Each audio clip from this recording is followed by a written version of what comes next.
স্বাগতম ক্রিক ফ্রেন্ডজি নিয়মিত আয়োজন টোটাল ইম্প্যাক্টে আমি সৈয়দ সামি আছি আপনাদের সঙ্গে। আমরা জানি যে বাংলাদেশ দল এখন ভারত সফরে গেছে, 2 ম্যাচের টেস্ট সিরিজ খেলবে। এই সিরিজের আগে বাংলাদেশ দলকে নিয়ে বিভিন্ন মন্তব্য আসছে।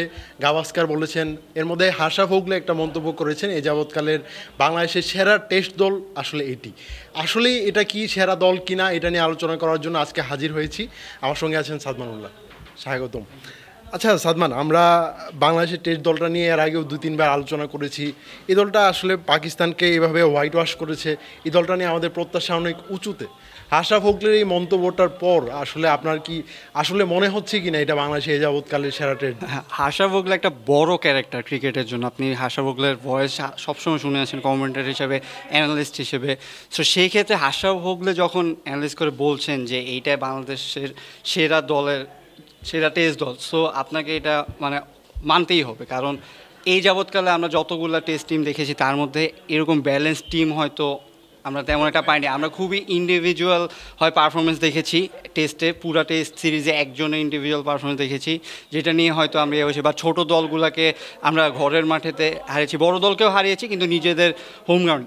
এখন আমরা কিন্তু অ্যাওয়েতে গিয়েও হচ্ছে নিউজিল্যান্ডে জিতলাম, সাউথ আফ্রিকায়ও জিতেছি, সেখানেও এখন আপনি হাসা ভোগলের প্রথম যে পয়েন্টটা রয়েছে আমাদের পেস ইউনিট নিয়ে, পেস ইউনিটটা আসলে আমরা কখনোই এটা নিয়ে এত গর্বের সাথে বলতাম না যে আমাদের একটা দারুণ পেস ইউনিট রয়েছে। এখন তিনি এই পেস ইউনিটটাকে প্রথম পয়েন্ট হিসেবে ধরেছেন, যেখানে নাহিদ রানা রয়েছেন, তাসকিন রয়েছেন, হাসান মাহমুদ রয়েছেন, শরীফুল রয়েছেন।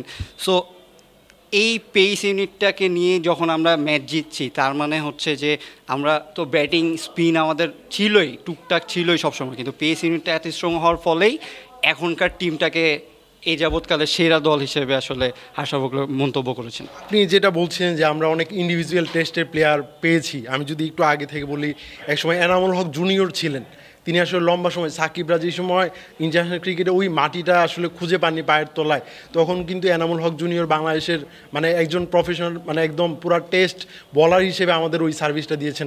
সারাদিন 30 ওভার 40 ওভার পর্যন্ত উনি বোলিং করেছেন। তারপরে আমরা শাহাদাত হোসেন রাজীবের কথা বলতে পারি, শাহাদাত হোসেন রাজীবও বাংলাদেশ টেস্ট দলকে লম্বা সময় সার্ভিস দিয়েছেন।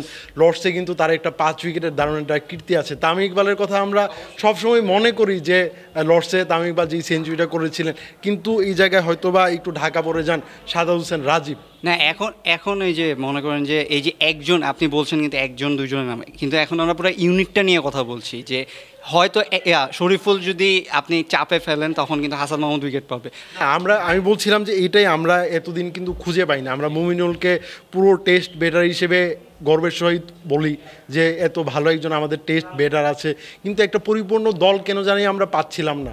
কিন্তু আমরা যদি বলি যে 2019 সালে আমরা যেই ভারত সফরে গিয়েছিলাম, সেই সফরটার পরে বাংলাদেশ ক্রিকেট বোর্ড বেশ কয়েকটা সিদ্ধান্ত নিয়েছিল, যে কারণে আসলে বাংলাদেশের এই একটা টেস্ট ইউনিট আসলে তৈরি হয়েছে। যদি আমি নেপথ্যের কথা বলি, যে একটা সময় সীমিত ওভারের ক্রিকেটে বাংলাদেশের ক্রিকেটারদের যেই ম্যাচ ফি ছিল, বেতন সব কিছুই অনেক বেশি ছিল। আরও যারা জুনিয়র ক্রিকেটার ছিলেন তারা আসলে বাংলাদেশের হয়ে সীমিত ওভারের ক্রিকেটটা খেলার জন্য মানে আগ্রহ প্রকাশ করতেন। কিন্তু ওই সময়টার পরে নাজমুল হাসান পাপনের বোর্ডের অনেক সমালোচনা থাকতে পারে, কিন্তু তারা বেশ কয়েকটি ভালো সিদ্ধান্ত নিয়েছিলেন যে টেস্ট ক্রিকেটার যারা খেলবে তাদের বেতন হবে সীমিত ওভারের ক্রিকেটের চেয়ে বেশি, যারা চুক্তিতে থাকবেন তারা আরও সীমিত ওভারের ক্রিকেটারদের চেয়ে বেশি টাকা পাবেন। এটা আসলে ক্রিকেটারদের মেন্টালি বা ফাইন্যান্সিয়ালি অনেকটা বুস্ট আপ করেছে কিনা? অবশ্যই, মানে আপনি এই যে সবগুলো কিন্তু প্রসেসের ভিতরে পড়ে। আপনি এই যে ফাইন্যান্সিয়াল দিকটা বলেন, বা আমরা বলছি যে ঘরোয়া ক্রিকেটের উন্নতির জন্য লাল বলের ঘরোয়া ক্রিকেটের উন্নতি হয়েছে, ক্যাম্প হয়েছে অনেক, যেগুলার মানে এই রিসেন্ট ওয়ার্ল্ড কাপের পরে আপনি যে ক্যাম্পটা দেখেন যেটার ফল কিন্তু আমরা পাকিস্তান সিরিজে পেয়েছি। এইরকম লং টার্ম প্ল্যান আপনি যে বলছেন যে ফাইন্যান্সিয়ালি বেতন বাড়িয়ে দিয়েছে, এই জিনিসগুলো বুস্ট আপ করে। কিন্তু আপনি টিম হিসেবে যখন আপনি প্লেয়ারগুলোকে নিয়ে আসবেন, টিম হিসেবে খেলানোর জন্য আপনার প্রত্যেকটা ডিপার্টমেন্ট যখন পারফর্ম করবে, তখনই কিন্তু দল হিসেবে আসলে আপনি যে জয় উপহার দিতে পারবেন। কারণ একটা ইউনিট ফেল করলে আরেকটা ইউনিট হয়তো ঘুরে দাঁড়াবে। এই লং প্রসেসটা যদি ঠিক থাকে তাহলে এই যে আমরা যদি একটা প্লেয়ারকে নিয়ে সবসময় ফোকাস থাকি, যেমন মুমিনুলের কথা বলছিলেন, মুমিনুলকে আমরা টেস্ট ব্যাটার হিসেবেই জানি, কিন্তু উনি কিন্তু চাইলে ওয়ান ডেতেও খেলতে পারতেন বা টি-20তেও খেলতে পারতেন, কিন্তু তিনি ওইভাবে সুযোগ পাননি। তিনি অনেকবারই বলেছেন যে আমি শুধু টেস্ট প্লেয়ার না। কিন্তু আপনি মানে প্লেয়ারগুলোকে যদি জাস্টিফাই না করেন তাহলে এই যে এই আপনি কোনো ইউনিটি আসলে ঠিকমতো পাবেন না। আপনি ওয়ানডে সেক্টরেও দেখবেন, টি-20তেও দেখবেন, এই যে জাকির আলী অনেককে নিয়ে আসা হয়েছে টেস্টে, তার পটেনশিয়াল রয়েছে দেখেই কিন্তু নিয়ে আসা হয়েছে। তিনি কিন্তু পাকিস্তানি এ দলের বিপক্ষে যে ম্যাচগুলো পাকিস্তান শাহিনসের বিপক্ষে খুবই ভালো পারফরমেন্স করেছেন, ডোমেস্টিকেও ধারাবাহিকভাবে পারফর্ম করে কিন্তু এসেছে। দেখা যায় যে হয়তো তার ব্যাটিং দেখে বা বিপিএলগুলোকে দেখে সবাই ধারণা করে নিচ্ছেন তিনি হার্ড হিটার ব্যাটসম্যান, তিনি আসলে টেস্ট ম্যাচই না, কিন্তু তার ব্যাকগ্রাউন্ডে দেখতে হবে যে ফার্স্ট ক্লাস ক্রিকেটগুলো যখন খেলেন তখন কিন্তু তিনি খুবই ভালো পারফর্ম করেছেন, এই যে রিসেন্টে আপনি যেটা বলছেন পাকিস্তানের এর পক্ষে। সো এই জিনিসগুলো আসলে দেখতে হবে, বোর্ডের বুঝতে হবে যে কোন প্লেয়ারটার পটেনশিয়াল কীরকম। এই যে নাহিদ রানা রয়েছেন, এখন তাকে ভালো করে নার্সিং করতে হবে যাতে তিনি মানে হারিয়ে না জানে, যে এক সিরিজ দুই সিরিজ ভালো খেলে তার গতি হারিয়ে না যায়, তার গতির সাথে লাইন যাতে ঠিক থাকে। কিন্তু এইরকম যে নাহিদ রানার মতো পেসার এসেছে এটা নিয়ে আমরা খুব আলোচনা করছি, এর মধ্যে বেশ কয়েকজন কিন্তু একটু আড়ালো হয়ে গেছেন। আমরা যদি এওয়াদুল হোসেনের কথা বলি, ইনজুরিটা তার মানে ইনজুরির কারণে এখন পর্যন্ত ব্যাক করতে পারেননি। বাংলাদেশে এরকম একটা পেস আক্রমণের মধ্যে তিনি আবার ব্যাক করতে পারবেন কিনা সেটা নিয়ে আসলে শঙ্কা রয়েছে। তারপর আমরা যদি বলি রেজাউর রহমান রাজার কথা বলতে পারি, রাজারও কিন্তু প্রচুর গতি, মানে ধারণা নাহিদ রানা মানে আমাদের এই পরিস্থিতি মানে এই সিচুয়েশনের মধ্যে আসার আগে কিন্তু ধরা হচ্ছিল যে রেজাউর রহমান রাজা কিন্তু টেস্ট দলে ভালো একটা বলার হবেন, তিনি কিন্তু এখন মানে একাদশে নিয়মিত না, স্কোয়াডেও নিয়মিত হচ্ছেন না। এই জায়গায় কি আমাদের কি একটু মনোযোগ দেওয়া উচিত যে একটা প্লেয়ার একটু ধরেন একটা অফ ফর্ম থাকতেই পারে, একটা প্লেয়ার একটা সিরিজ দুইটা সিরিজে থাকতেই পারে, কিন্তু তাকে পরিচর্যা করে আবার টিমে নিয়ে আসে। অবশ্যই আপনি মনে করেন যে এই প্লেয়ারগুলোকে সাফেল করে খেলাতে হবে, এই প্লেয়ারগুলোকে আপনি সিরিজের পর সিরিজ খেলে যাবেন। পেসারদের যদি ভালোভাবে মানে ট্রিট করা না হয়, আপনাকে যদি ভালোভাবে প্র্যাকটিস সেশনে ঠিক মতো তাদের নার্সিং করা না হয়, তাহলে কিন্তু আসলে তারাই যে ইনজুরিতে পড়বে, রেগুলার ইনজুরিতে পড়বে। আপনি তাসকিনের ক্ষেত্রে দেখেছেন, তাসকিন কিন্তু অনেকবার ইনজুরি থেকে ব্যাক করেছেন, এখন ইবাদত লম্বা সময়ের জন্য তিনি কিন্তু সার্ভিস দিতে পারছেন না। সো হয়তো ইবাদত এই যে ইন্ডিয়ার সাথে হয়তো তিনি দলের সাথে যেতে পারেন বলেছিলেন, কিন্তু এই আসলেই যে তিনি আবার পারফর্ম করবেন সেটাও কিন্তু না, তার অনেক দিনের গ্যাপ রয়েছে, তাকে আবার ম্যাচ সিনিয়রের সাথে নিজেকে মানাতে হবে, এরপরে তিনি আবার তার পুরান ফর্মে ফিরে আসবেন।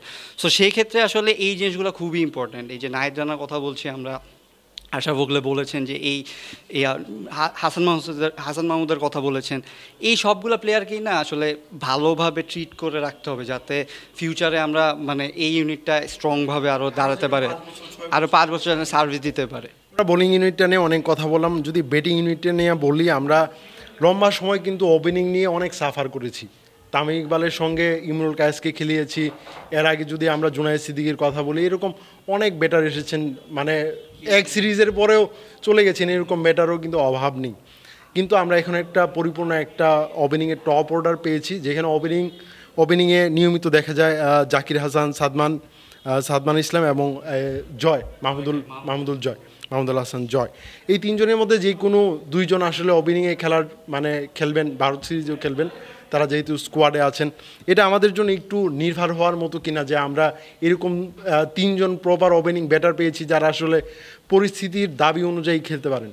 আগে তো যে বলছিলেন যে তামিম ইকবালের সাথে চেঞ্জ করা হতো, তামিম ইকবালই থাকতেন, সাথে হয়তো আরেকজন অন্য একজন ওপেনার আসতেন, সেই তাকে চেঞ্জ করা হতো। এখন আমরা 3 জন রেগুলার ওপেনার পেয়েছি যাকে আসলে 3 কন্ডিশন অনুযায়ী সাফল করে খেলানো যাবে। যেমন দেখবেন যে সাদমান কিন্তু ইয়াতে খুবই ভালো খেলেছে, পাকিস্তানের সিরিজে ফার্স্ট ইনিংসটা খুবই ভালো খেলেছে, কিন্তু এখন সিচুয়েশন অনুযায়ী তিনি যেহেতু ইনজুরিতে ছিল, ইনজুরি থেকে ফিরেছেন, হয়তো জয়কে ফর্মে ছিলেন, হ্যাঁ জয়ের সাথে আপনি জাকিরকে হয়তো দেখবো যে আমরা খেলাছে, এর সাথে নাজমুল হোসেন শান্ত ক্যাপ্টেন, যার আসলে অফ ফর্ম চলছে, তার ফর্মে ফেরাটা আসলে খুবই জরুরি। আপনি তাহলে কিন্তু আমরা ওপেনারে যে কথা বলেন, ওপেনারের স্লটটা পূরণ হলে আমাদের যে থার্ডে ফোর্থে মুমিনুল রয়েছেন, মুমিনুলকে তো আমরা টেস্ট ব্যাটার হিসেবেই চিনি, কিন্তু শান্তকে আসলে এখনই বলা হচ্ছে যে শুধু ক্যাপ্টেন ক্যাটাগরিতে খেলছেন, কিন্তু শান্তকে যদি মানে তার মেইন রোলটা ব্যাটিংটা যদি তিনি ফর্মে না ফেরেন, তাহলে আপনি চিন্তা করেন যে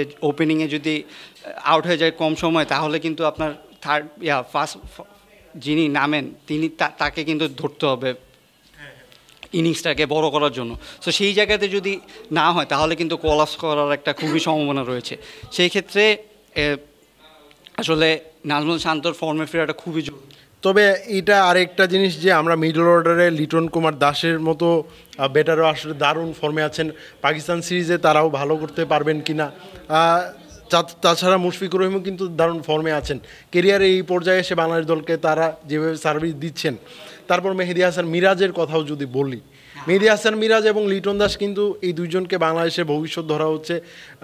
আশাও কিন্তু সেটাই বলেছেন যে এই মেহেদী হাসান মিরাজ এবং লিটনই কিন্তু এই যে সাকিব বা মুশফিক চলে গেলে তখন কিন্তু তাদেরকেই, তারা যেহেতু লোয়ার অর্ডারে খেলে, সাকিব এবং মুশফিক যদি চলে যায় তাহলে তারা হয়তো একটু উপরে এসে খেলবে। তবে এটা কি এখনই উচিত কিনা যে সাকিব মুশফিক থাকার সময় লিটনের কথা, যে লিটন পুরনো বলে খেলতে স্বাচ্ছন্দ্য বোধ করেন তার কথাটা একটু বাদই দিলাম, মেহেদী হাসান মিরাজকে একটু প্রমোট করা যায় না?